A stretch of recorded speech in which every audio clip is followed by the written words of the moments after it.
people that I've talked to in the district, they're disenchanted with that. They're no longer, they're the farmers paying the money for diesel and their tractors and the gas and then the wars and then Epstein and then closing the hospitals, still don't have broadband, roads and bridges are collapsing, teacher shortages across.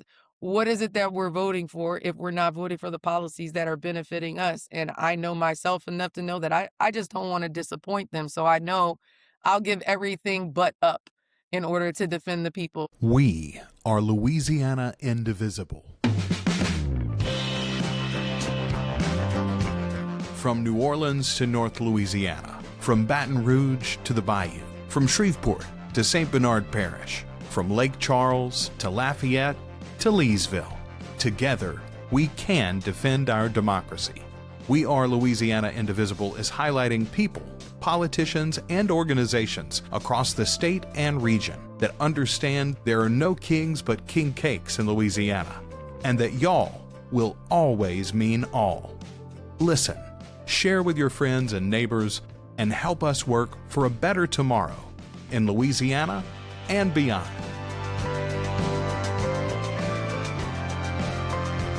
Hello, Louisiana.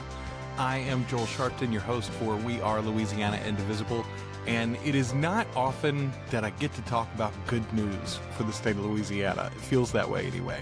But that's exactly what I have for you today. This past weekend, as I'm recording this, Louisiana defeated 5 amendments, 4 of which were completely put forward by the Landry administration. Amendment 5, and I've spoken about this previously on the show, I think, it had some merit to it, but I think overall it's a good thing that that was defeated as well. It's going to bring in younger justices across our state, and right now we are in a moment of momentum.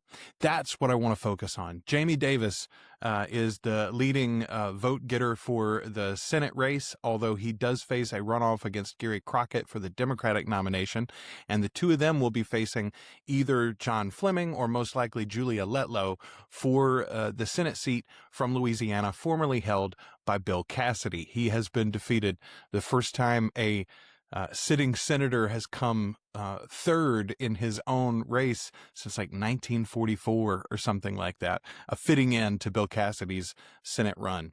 We've got a lot of momentum in this state right now, no matter the gerrymandering, no matter the shenanigans that our governor has pulled with the representatives elections across this state that were supposed to be held on May 16th. Many of us, like me, already voted on that race, and now we're going to have to vote again. The candidates are probably going to have to requalify. We still don't know the exact details. It's likely that those candidates for the various district seats across Louisiana will face a jungle primary now in the general election in early November.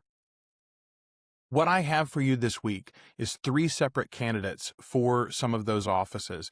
And again, we don't know exactly how the district lines will come down yet. We don't know if these candidates will have to requalify, et cetera, et cetera. But these are all interesting people doing compelling work across our state with a great platform and great positions that I think you ought to know about. In this episode, we're going to be talking with Lindsay Rubia Garcia, who was running in the 5th district for the seat that Julia Letlow currently holds. We'll see how the district lines are drawn and whether she'll be running in that same seat or not. But regardless, Rubia is a name and a voice that you need to get to know. And there's one more bit of great news that I want to share with you. There is a very active and currently popular recall petition for our governor, Jeff Landry, in Louisiana. How can you help? In the state of Louisiana, you have to be a registered voter. You have to have that signature and your ID and your registration verified by a witness. You have to sign it in person. And so you're going to need to go to a signing location. But how do you know that you're going to the right signing location? LouisianaDeservesBetter.com. I'm going to put the link in the show notes, and it should be on your screen right now, LouisianaDeservesBetter.com. That's the official recall petition, not only for Governor Landry, but also for Attorney General Liz Murrill. You can sign both, and those are traveling all across the state. The info is right there on their website. They've got social media that you can follow, and they're putting out regular blasts about the different locations across Louisiana where you can go and sign. Be patient. We've got time. That recall call petition doesn't have to be filed until the end of October, but we're going to do it. 600,000 signatures is what we need from registered voters across Louisiana. And the turnout that we had in this primary election over the amendments and our Senate race, the primary of our Senate race, it is so inspiring for us. We can do it, Louisiana. Go to louisianadeservesbetter.com while you're listening to this great interview. We are Louisiana Indivisible. Today, I'm excited to be joined by Rubia Garcia. Lindsay Rubia Garcia, as your website lays out. So let's talk about that right from the start. Why you prefer your middle name? It's a little rare, I suppose. Welcome to the show. Tell us about that. It's not Yeah, it's not a middle name. It's just a name that during my troubled youth when I was in high school, I actually started Latin dancing. So that took me into like a professional dancing career where I like taught, traveled, performed salsa, bachata, and they were like Lindsay, and they were like who, and they were like La Rubia, the blonde. So I had actually, when I started teaching, I changed, and I knew that my students wouldn't be able to find me. And then I went viral. And so it was kind of like, all right, well, I guess this is the name and this is where it's going to be. So those who know me know, and they know me as Lindsay, but those in the Latin community and on socials, they just always knew me as Rubia. And I didn't want there to be any confusion that it's the same person. So I just put it on the ballot, Lindsay Rubia Garcia. I love it. I love it. A professional name is what it is. And that's not uncommon. I think a lot of people, especially in the entertainment business and various versions, have some version of that story too. Talk to us a little bit. You're running in the 5th Congressional District for the House of Representatives, and I am super excited to get to know more about you today. I have often praised Dustin Granger as an outspoken advocate. Social media is on point. You're telling these stories in the right rooms, and then you're doing it in public and doing a lot of the work too. So first of all, before we get to your candidacy, congratulations and thank you on all the work that you've been doing over the last several years, especially. It's been honestly, it's a labor of love, to be honest. It is definitely come with its fair share of successes and sacrifices, but as many people have pointed out, I'm a little bit crazy, but I'm crazy for all the right reasons, if that makes any sense. It makes perfect sense. It makes perfect sense. Tell us a little bit about your journey to candidacy for public office. Why do you find this moment? I mean, I've said it to everybody that's been on this show so far. This is a tough state to run in. The establishment tells us that there's no chance. The media tells us that there's no chance. A lot of our neighbors tell us there's no chance. God knows the Facebook comments tell us there's no chance, right, Rubia? So why did you stand up, and why do you think that this is the moment, and why do you think you're the voice? I feel like we are a voter suppressed and voter apathetic state. Obviously, with the gerrymandering that's going on, and by that's what I mean by the voter suppression, but also the voter apathetic is that we don't put up the type of candidates, and we don't platform those type of candidates. So it's been a journey to get me here. And I honestly did not know if I fit that bill because I've seen several other people run on progressive platforms, but then they are unsuccessful.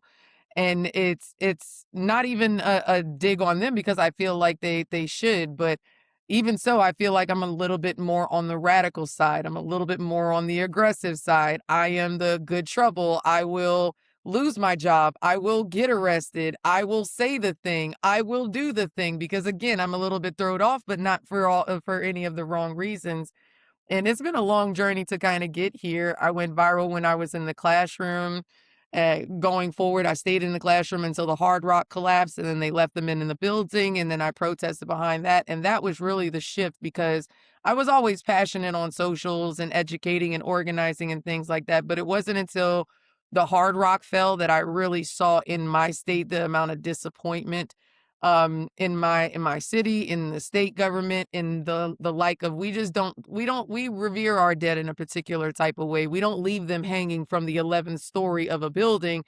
I, as a historian, have looked into and tried to find a workplace disaster where the men, good construction workers, went to work, some of them on their day off, were covering for other people, and then the building collapsed, and then we left them on public display. And that's when I really say that there was a dynamic shift, and I became much more vulgar and much more aggressive and much more GAF, because it just became entirely too much to try to sit here. I call it playing chess with pigeons who are like knocking over the pieces, crapping on the board, and then strutting around like they won after. And I don't have much tolerance for that. But being raised from where I was, Marine Corps daughter, very principled, baby of 10 with 8 older brothers. So I'm very much more rough around the edges, primarily raised by my brothers. Didn't do skincare and makeup and all that. I had GI Joes and not Barbies type energy, to be honest. So it's been a long journey. Hard Rock was there, and then the protest happened right after I was arrested at the Hard Rock because I literally lost my mind, and I don't feel too bad about losing my mind behind witnessing literally some of the craziest things I've ever seen in my life, because I've just never been able to find a workplace disaster where we treated our own like that. Um, so after my arrest at the Hard Rock and kind of, like I said, losing my mind, George Floyd was killed. So then I went on the front lines and got to see the front lines, exactly what it was in 2020, all across the country for myself. And then I was hurt. And at that time, I was like, okay, I got this lawyer's number on my arm, and you're 35 years old getting kettled by the police in Brooklyn Center, Minnesota. So you might want to reassess your life and might want to be that lawyer that they are calling. And at the very least, you're probably going to need a lawyer. So you might as well become one.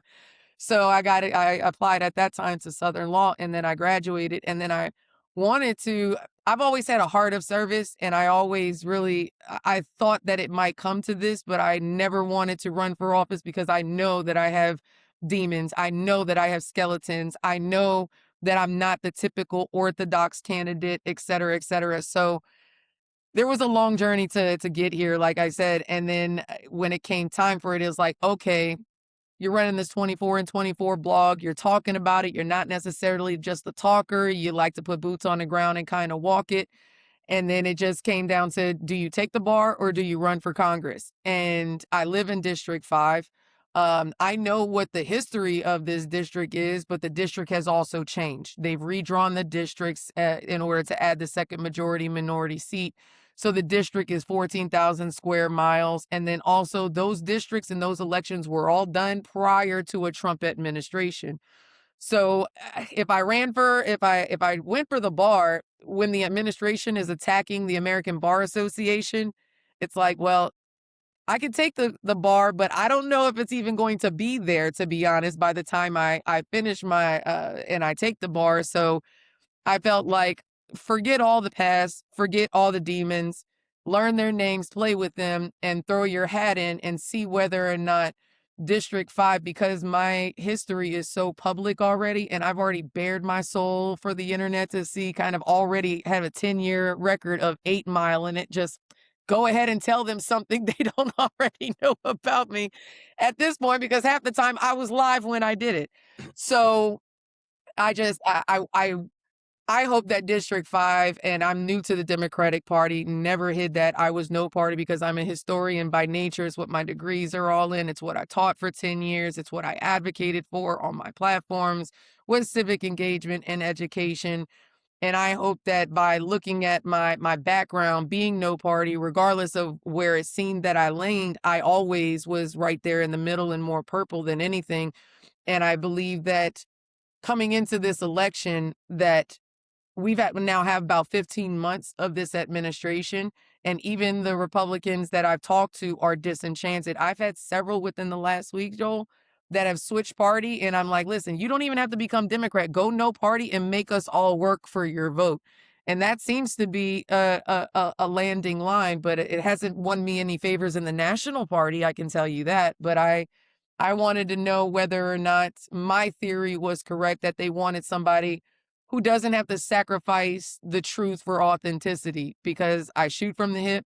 I am a documented defender of not just democracy, but I've also, because of my upbringing and my history, I've kind of become the bully's bully, and you're going to have to get through me in order to get through to my people. And I will defend that. And when I make a promise, I keep it, for better or for worse. So I really wanted to see if this district wanted to have somebody like me go to Washington and advocate for them. And it's nothing against any of the other candidates that I'm running against. They're all good and qualified people, but we are in a different time now, and we are up against an administration. And as you had said earlier, there's a MAGA base in the Republican that are running top, already endorsed. And even some of the people that I've talked to in the district, they're disenchanted with that. They're no longer, they're the farmers paying the money for diesel and their tractors and the gas and then the wars and then Epstein and then closing the hospitals, still don't have broadband, roads and bridges are collapsing, teacher shortages across.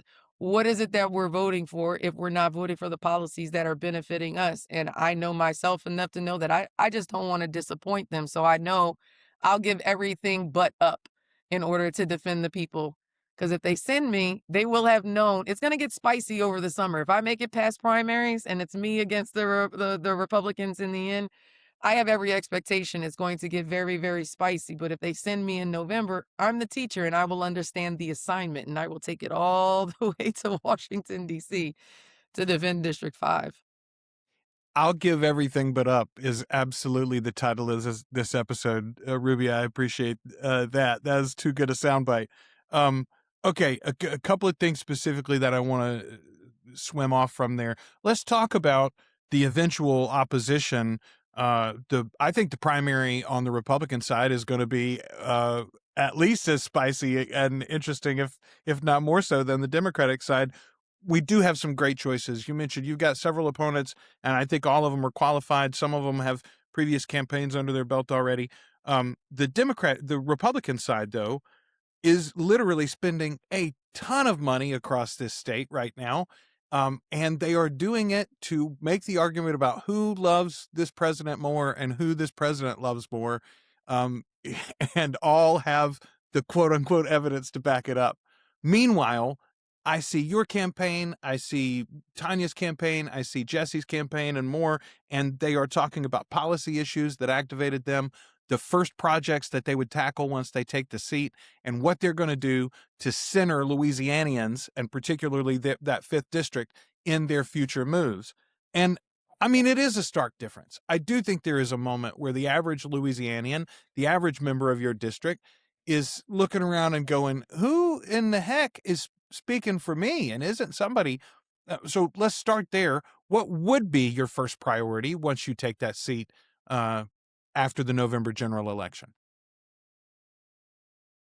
Again, this didn't win me any favors with the Democratic National Committee because it seems like they just want to regain control in the fall, and that is their goal. But again, you're talking to somebody who drove 30,000 miles around the country with her dog in order to get Biden elected on the promise that he would pass things like the John Lewis Voting Rights Act. So I'm not willing to go back to my district and promise them the affordability and the jobs and the infrastructure and to tackle the education or to bring broadband. We can all have these same policy agendas. And for the most part with the Democrats, if you watch the Monroe Forum, the one stark difference I think that everybody can take off was the camaraderie that the 5 of us had on the stage where we were all kind of like laughing and ha kikiing and things like that. And we've definitely come together, even though we're all running in the same race. Whereas when the Republican side got up, it was, I'm not a career politician, and it's competing in order to see who has the most support or who can get the most support from Donald Trump, etc. So for me, the biggest issue is addressing the elephant in the room, literally, which is these policies that you originally voted for are not serving you. So you have to ask yourself, who are you voting for? Are you voting for yourself or are you voting for the Epstein class? Because this is where we're at this point in time. They're not they're not serving the average American, the average citizen of Louisiana District 5. That's evident by the roads and the backlog. That's evident by certain parishes like West Carroll doesn't have an OBGYN, yet we're a pro-life state. It's just evident across the board that the district is slowly but surely, you're expanding it and making it bigger, despite the fact that people in Richland are not the same as in St. Helena, Tangipahoa, or Washington. You're expanding the district that was already underserved while also closing the hospitals. We're making housing unaffordable and food unaffordable and gas unaffordable and healthcare unaffordable. So my biggest issue is trying to get the people in the room where the decisions are being made and actually advocating for the people who are there and saying the thing that needs to be said the way that it needs to be said, and addressing the biggest issue, which is the hurdle. It's like they're telling you that we're for you, and they're great at the propaganda and the marketing. But like Baldwin says, I hear what you say, but I watch what you do. And even if I don't understand everything, I pay attention to a disconnect between those two.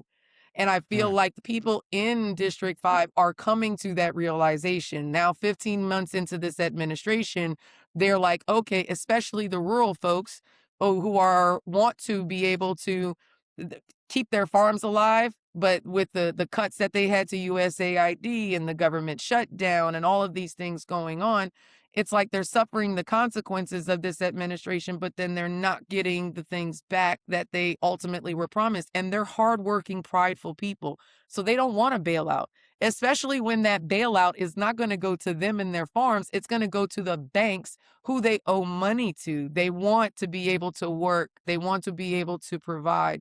And those are the biggest issues is one, addressing the fact that we have to have separation of powers. We have to have checks and balances. We have to reinstitute pull ourselves away from Project 2025, which they argued themselves in the comments, like you said.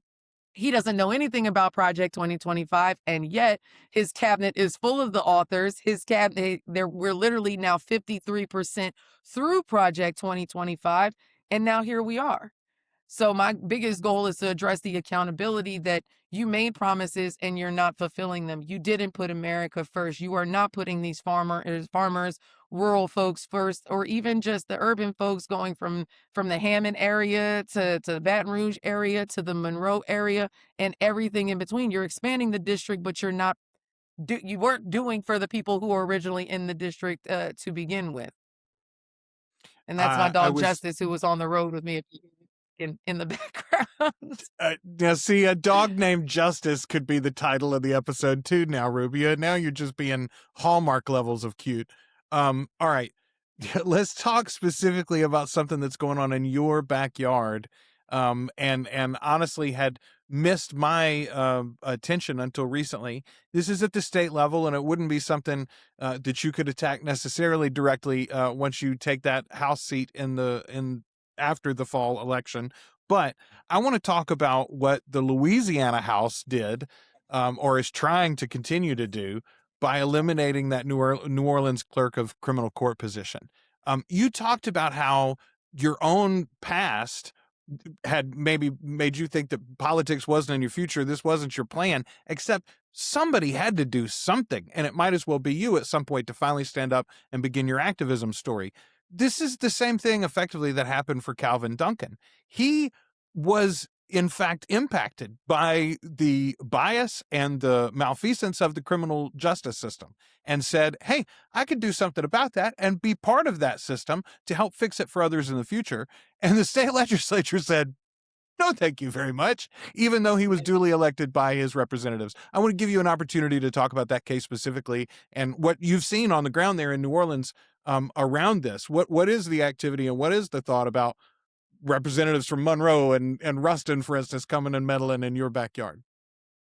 Well, I haven't been back in New Orleans since I was on the front lines, and I've lived out here in Livingston and in the rural parts of the parish because I really wanted to focus on raising my kids, and then also I was in law school, but it was really just to sharpen my skills. I had the history background, I had the boots on the ground, but I knew that I needed to learn more about the legislative process. And also, this election has been baptism by fire, to be honest, because it's like you're putting yourself out there, and I've always studied it academically, but I've never actually done it practically.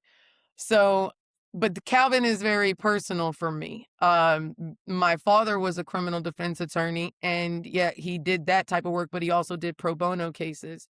And one of the stories that I wanted to do with my law degree, if I wasn't running for office, was to do the documentary on the Hard Rock, to tell the story about the Hard Rock 3 and what was done to those men. And then to do to publish the Alphabet Advocate book that I had done with my daughter, to kind of go through the different letters of the alphabet and H1 dealing with advocacy. But given the administration, I wasn't able to. I wanted to be able to just do restorative justice and tell these types of stories.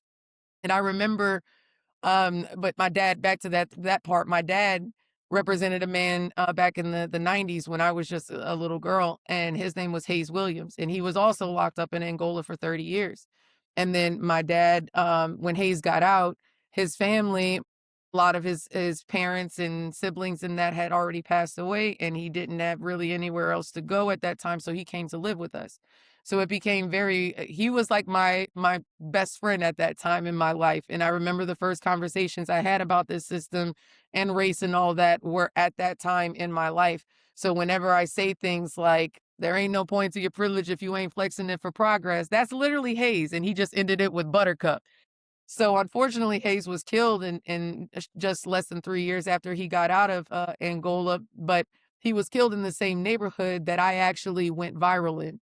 I was teaching at William J. Fisher in Algiers, and he was killed in that very same neighborhood. So it was also like a full circle moment. So after I had gone viral, it was like, all right, now what are you going to do? And I looked at the platform as just another privilege. And I'm saying all that to say, I saw the same personality of sorts in Calvin. Like, you would think that these are people who have every reason to be upset at the world, to have been robbed of decades of their life behind things that they had nothing to do with or were innocent of. And their personality, if anybody has met Calvin, it is so infectious. He is such a genuinely nice person, he has every reason to be upset, and yet is the nicest person possible. And he understands the effects of the failures of this system. And he wanted to not just get in to serve, but also to try to fix this system. So I have the Louisiana legislature and their actions. It brings up a lot of questions. Like, what about all the people who donated to his campaign? What about all the voters that were doing that? Why is it that you are eliminating specifically his position, whereas all the other judges and things like that are being allowed to carry out their their uh their elections and their seats, and they're allowed to do that if it isn't personal? But then you have to go back to when Calvin got out and he filed under the Code of Criminal Procedure of 926.2. And he filed also after that for compensation, to get compensated from the state. And then AG Liz Murrell attacked him and basically threatened him, more or less, and said, if you don't drop this lawsuit, I'm going to go to the Bar Association on you. You're never going to get licensed. So he dropped his lawsuit. Then fast forward, he drops his book, The Jailhouse Lawyer, which is a good book. Everybody, I would plug that for him. Go read it. Um, he started and launched his campaign the next day. And then I wanted to sit down with him because I'm working on a book on Hayes Williams and that aspect of my life and things like that. So I wanted to sit down with him. And it wasn't until I sat down with him that I realized he knew of my dad because of the work that my dad had did in criminal defense, where my dad had challenged the jury process in New Orleans Parish, but he didn't just file an appeal for his client. He found every inmate that was held on that and got them all new trials. So Calvin and my dad had not met, but he knew of him because all the inmates went to the jailhouse lawyer, Mr. Calvin, in order to get their cases and be like, I don't know who this white man in New Orleans, Sonny Armand, is, but I'm going back to court, right? And that's how he knew him. But I didn't know that until I had actually sat down with Calvin. And I was just a week after the hot seat debate when Darren Lombard started attacking him on using the word exonerated. And then he filed a lawsuit against Calvin to try to get a court to prevent him from referring to himself as exonerated. And then you start to see the connection. AG Liz Murrell, just recently, Jeff Landry, prior to that, Jeff Landry and AG Liz Murrell were looking into investigations into the clerk's office for all the files that ended up at the landfill, except next thing you know, you see AG Liz Murrell and Darren Lombard taking a picture together. Then AG Liz Murrell is sending a letter on September 30th, except your letter dated September 30th is in the lawsuit filed by Darren Lombard, which is verified the day before on the 29th. So then when that doesn't work, and then he forces the runoff, and then he wins with 38,000 votes and 68%, and he wins overwhelmingly whenever that didn't win. You took advantage of the fact that Louisiana is behind the past and behind the curve because we never changed our law in order to have him seated earlier, and you waited until the very last minute to change the rules in order to prevent him from being seated. It's an intimidation thing. It's a message thing. It's a racial thing. Louisiana has a history of voter suppression, of changing the rules and moving the goalposts, or whenever black leaders get elected, refusing to seat them, going back to a whole Colfax massacre, whenever you killed over 100 black people in the parish in order to prevent them in the name of efficiency. And that's kind of what brought me out. It wasn't that video was going crazy. I didn't expect it to go crazy. My mom said she was rather proud of me because she knows how impassioned I can get. But at watching really good people who deserve to be in these spots, who worked hard to get in these spots, who overcome all the odds, took the attacks and took it with grace, far more grace than I would exhibit. And Calvin is a much better tables at the temple because I'm sick of it. You carrying that only in name, but living in direct opposition to all of its ideological principles. I am not willing to tolerate it anymore. And I think that's indicative of the state. It's across the country. It's in District 5 that you vote, you donate, you show up to get your candidate elected. And then when somebody somewhere else who doesn't live anywhere around you doesn't like that outcome, they'll rewrite the rules to prevent your voice from being heard, which again was part of my message. Wasn't even for those folks on in the House committee, because I've watched them do what they want to do for years now since they got elected, and ignored every single person that's there, and ignored logic and reason and appeals to their better interest, and literal tears because people were crying that day begging them not to do it. So my energy, like I told him, is a little bit different. And if I'm the one sitting here, it's because you've ignored every reasonable person. So now you're stuck with me. And I'm not reasonable like that. I'm not. Rubia, I think it's perfect though for the moment, and it's one of the reasons why I asked you about that specifically, because I knew this is a perfect example. You referenced earlier the goalposts have been moved so far for what is acceptable behavior by our public officials and our elected officials. The the the bribery, the malfeasance, the misuse of funds, the misuse of power and authority, the blanket just overriding of the rule of law and the separation of powers, the balance and the checks and balances built into our government is at such a level that it does, in fact, it's time for us to have some loud voices, some angry voices, some that are willing to point a finger and say, like, hey, we see what you're doing. Do y'all see what they're doing over here? Anyway, I appreciate you for doing that.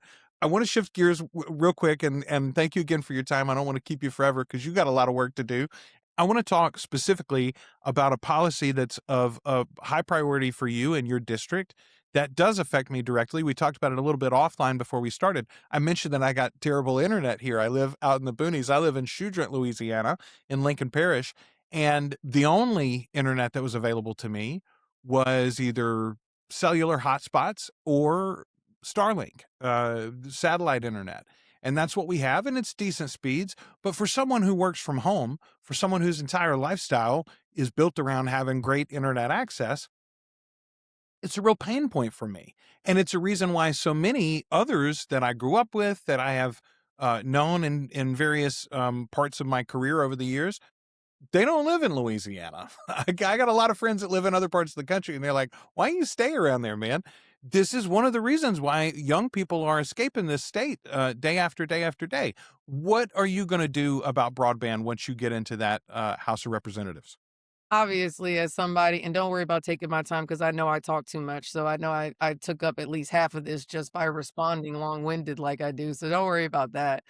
Um, It's a big issue, not just as somebody who has done content creation, but also as a teacher. And we're talking about even during COVID, I was shocked to find out that still some parishes, East West Carroll and others, are still more than 60% of those parishes do not have broadband access. And this is an issue not just for teachers and for those who have to do online learning, and then a younger generation and demographic, especially moving into this digital age where a vast majority of people don't get their news from legacy media anymore. They get it from individuals like you, or in my 24 and 24 blog, they get it from social media. So it's a news issue, but it's also the education issue, but it's also a health issue. This district in particular has the largest elderly population, as well as it has a very significant veteran population. And when you are pulling money from healthcare services, which means that these rural hospitals are closing down, this means people have to travel. Well, with gas being the way that it is, or being unable to drive, it's a healthcare issue because then they don't have the ability. How am I supposed to use telehealth services if I do not have the ability to access broadband in order to have these telehealth services? So that's a very big deal for me. That's in the infrastructure component on top of the roads and the bridges, which is also very important for me, especially coming from the construction background and dealing with the hard rock, is being able to have the secure infrastructure and the upkeep on the infrastructure, and making sure my goal, one of the main tasks, there should be no area in Louisiana, across this nation, in the year of our Lord 2026, that does not have internet access. Especially, we should have learned that during COVID, the importance of that. But moving forward in it's the internet's not going away. AI is on the verge. We have a bunch of different avenues on education in healthcare where all of this is touching, and it's unacceptable for me that there are people who are still living in the dark. That's one of the top things on my agenda, is to ensure that the backlog of roads and bridges and infrastructure and expanding broadband across my district. And I have no problem working with other people across the state. Hopefully we get other folks who are on that same page that are pushing for that, because find it crazy that we're going to be building a data center, right? But we still have people that are in the dark. We're pushing, especially in the Republican counterparts. They said in Monroe, it's going to bring all kinds of jobs. No, it's not. It's going to bring construction jobs, which are going to be temporary. And that doesn't even count the fact that we literally have people facing the dangers, in the ecological dangers and the environmental dangers that come from that, contaminating water. But we also still have people who are existing in the dark here, and living off and unable to have access to the healthcare services, but also the broadband services, which again affects our really rural population, our veteran population, and our elderly population who cannot drive or don't have access to rural things. So that's a very big deal for me. From I'm a mom as well. I'm a teacher formerly. I'm an advocate. I have elderly parents. I'm the baby of 10. My mom didn't have me until she was 38, and I'm 40, for perspective. And my dad was a veteran too. So these are all things that are actually really personal for me, and I take those things personally. And I'm not willing to settle that we're in 2026 and this isn't something that we can get done. I'm not willing to be satisfied with that. So that's obviously something that's top of my agenda in bringing that around. You got that from as a promise for me too. Ruby, I love it. I am personally, we're raising 4 kids and our elderly parents. They're not that elderly. Thank God.